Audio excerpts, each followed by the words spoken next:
These are bills that are sitting before Parliament that Parliament will not pass. I'm hoping when a re-elected Conservative government gets back, what we'll do in the first 100 days is we'll package these bills together and get them passed, because this is what Canadians expect us to do. They expect us to take crime seriously and have punishments that fit the crime. Jack Layton. Well, I'm glad that you're supporting the legislation we proposed around David Chen and that sort of situation, small business owner in downtown Toronto.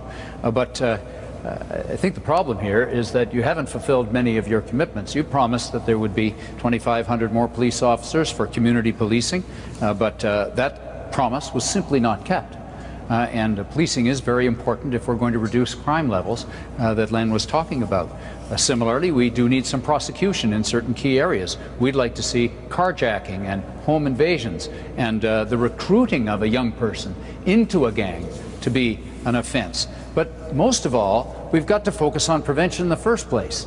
You've got to prevent the crimes from taking place if ultimately you're going to reduce crime levels the way we all want to. And that means strong support for programs for young people all over the country. Because if we give young people a positive choice when it comes to what they're doing after school, for example, so that when some troublemaker comes up and tries to tempt them into that life of crime with the bling and everything else that goes along with it, that they've instead got something very, very positive to do. And all over this country there are people working so hard on these kind of programs. It's fantastic. And not all of them can manage to access these programs through tax credits and that kind of thing. We've got to be supporting particularly those vulnerable neighborhoods, and we have that's been a hashtag fail on this issue. Mr. Ignatieff. Jack Layton's turn. Jack Layton, please. Jack Layton. I mean, first, I just have to say, I don't know why we need so many more prisons when the crooks seem so happy in the Senate. But there are some very important issues that we haven't yet talked about here. First of all, violence against women. This requires specific and direct attention by the Parliament of Canada. And we would urge that that happen. And of course, one way that might happen is if we had a lot more women in Parliament. And I'm pleased to say that we have now just nominated the largest percentage of women ever in the history of Canada in the New Democratic Party, and hopefully that will help.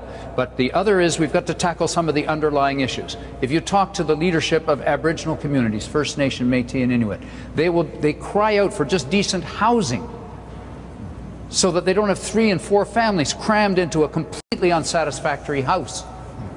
And basically with no hope for the future. And where do they find themselves?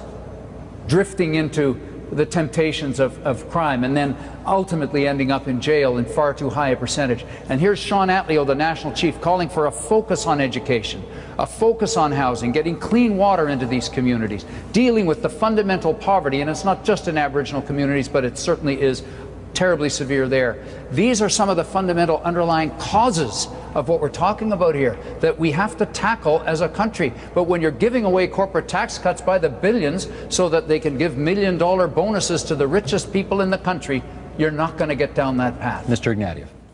And I have to say that Mr. Layton didn't stand up to defend the gun registry when we have to. I think Mr. Layton deserves a chance to respond to that. Well, my position on this is well known, and what he said is not true, because I did stand up in the House.